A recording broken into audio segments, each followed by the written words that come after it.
Allez, salut à vous, c'est Tid, j'espère que vous avez passé un excellent week-end. On se retrouve aujourd'hui dans un 9 minutes crypto, concept qui consiste simplement à faire une revue de marché crypto.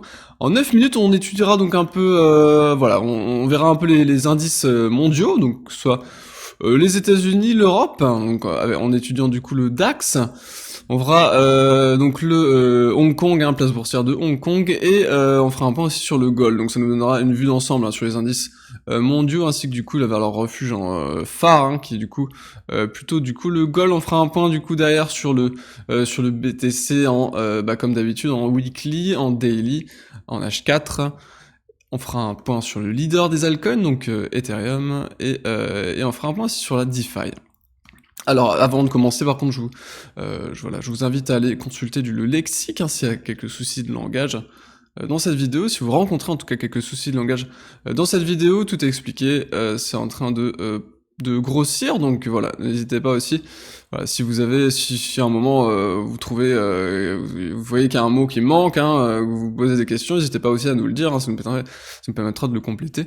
Nous, au fur et à mesure, il y a aussi du coup un lien aussi dans le Discord et aussi directement en description qui va vous permettre du coup de tomber sur un PDF qui parlera de la stratégie de trading au sens large, donc avec nos éléments de langage.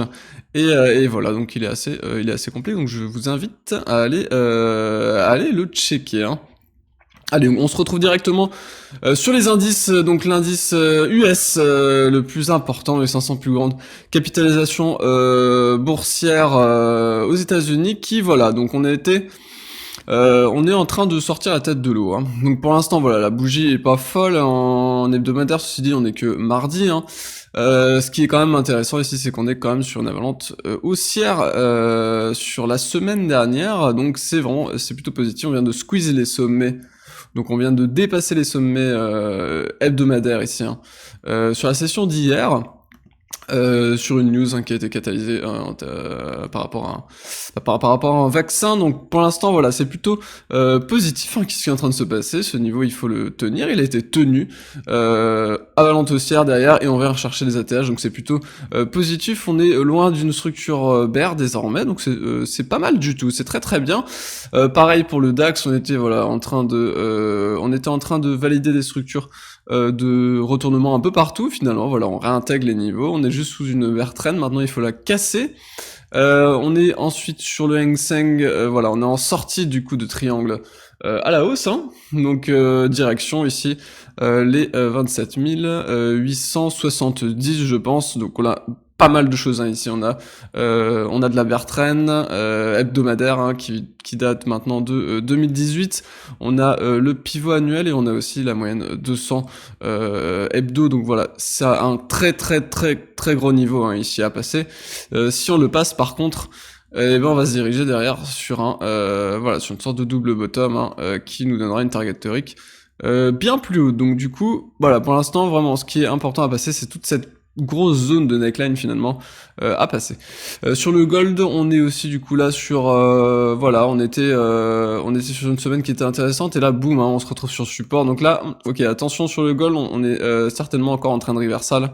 Le gold sur de l'hebdo, on ira peut-être chercher plus bas, on verra ça au fur et à mesure du temps, mais pour l'instant il faut péter ces 1850, ce qui a l'air de vouloir arriver, hein.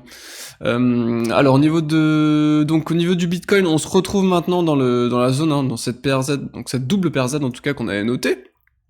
Qui était quand même plutôt sympathique, hein, étant donné que c'est quasiment la même, hein, à quelques dollars près en tout cas.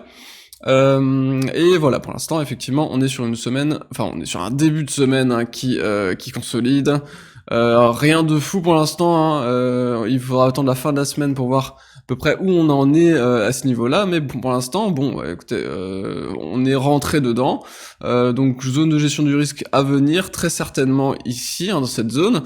Ceci dit, voilà, pour l'instant, j'ai pas de signaux, pas d'affaiblissement, que ce soit au niveau du volume ou que ce soit au niveau du momentum, hein. Ici, on est encore, voilà, en train de repasser des plus hauts, donc écoutez, il y a rien de spécial en hebdomadaire, mis à part une zone ici, hein. On commence à rentrer dans un cadre, hein, qui nous permettrait peut-être de procéder à des couvertures short, ou alors quelques prises de profit sur les longs, mais pour l'instant, écoutez, je n'ai rien pour pouvoir le faire, hein, il faut que ce soit encadré aussi par des signaux.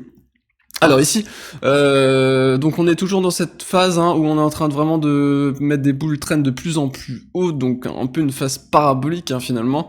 Mais voilà, Bitcoin ne respecte pas forcément toujours des structures parfaites. Ça m'étonnerait pas qu'ils viennent péter une bull trend entre deux, qu'ils viennent en rechercher une plus basse, qu'ils reconsolident, qu'ils nous fassent une structure un peu plus grosse. Voilà, donc écoutez, pour l'instant c'est encore vraiment plutôt haussier. J'ai pas franchement de signaux ici à part. Ouais, il y aurait peut-être cette micro-divergence. Ceci dit, en fait, ça se fait pas sur deux tops. Ça se fait sur un canal aussi qui compresse à la hausse et qui explose à la hausse, type rising wedge. Donc pas ouf, étant donné qu'on n'a pas de sommet en fait dans le coin. Donc bah pas fou. Divergence là, pas folle du tout. Pour moi, il y en a pas. Donc voilà, il y en a toujours pas. Donc bah le daily m'invite toujours à penser qu'on peut encore monter. Hein. Ça fait pas mal de temps que je dis ça, mais écoutez pour l'instant, j'ai pas de signaux en tout cas, hein, donc c'est un peu compliqué. Même si on rentre quand même dans une gestion du risque de Cuban Bonds hein, ici, donc effectivement on pourrait en théorie normalement rentrer dans des zones de gestion du risque où on pourrait procéder à des TP, mais c'est vrai que pour l'instant, j'ai rien de spécial. Très intéressant à noter aussi, c'est le Vegas Daily, hein, ici, qui du coup ici pour l'instant fait un très bon travail. On regarde très rapidement ce que ça peut donner sur un rallye haussier, et effectivement, donc en fait, je vais regarder hein, de plus en plus le Vegas Daily, étant donné que le Vegas Daily a supporté toute la hausse du bull run précédent du coup. Je vais juste effacer ça si c'est possible. Il faut remonter simplement en 2017, hein, je crois. Voilà, on y est, on perd pas de temps. Hop, voilà, donc on est à peu près ici. Et vous voyez qu'on n'a jamais repassé ce Vegas Daily, donc c'est possible que le gap ne soit finalement jamais comblé. Hein, ce serait un peu triste pour tous ceux qui l'attendent, hein, mais vous en faites pas, hein, c'est qu'un gap, hein, c'est pas très grave, hein, on n'est pas obligé d'aller combler tous les gaps. Sur un marché. Hein.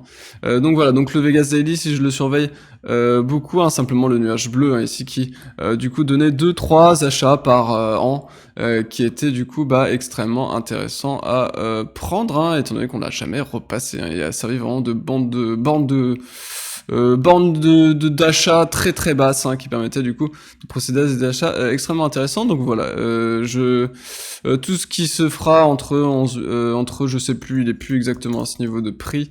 Il est voilà ici, il est sur des, hop, on va être assez précis, donc on est entre 11 000 et ici la Naked POC, en plus ça rentre en confiance avec les Naked POC, à 10 600, qui du coup ici, voilà, serait intéressant pour acheter, hein, et c'est aussi des bull trends, des anciennes bull trends. Hein.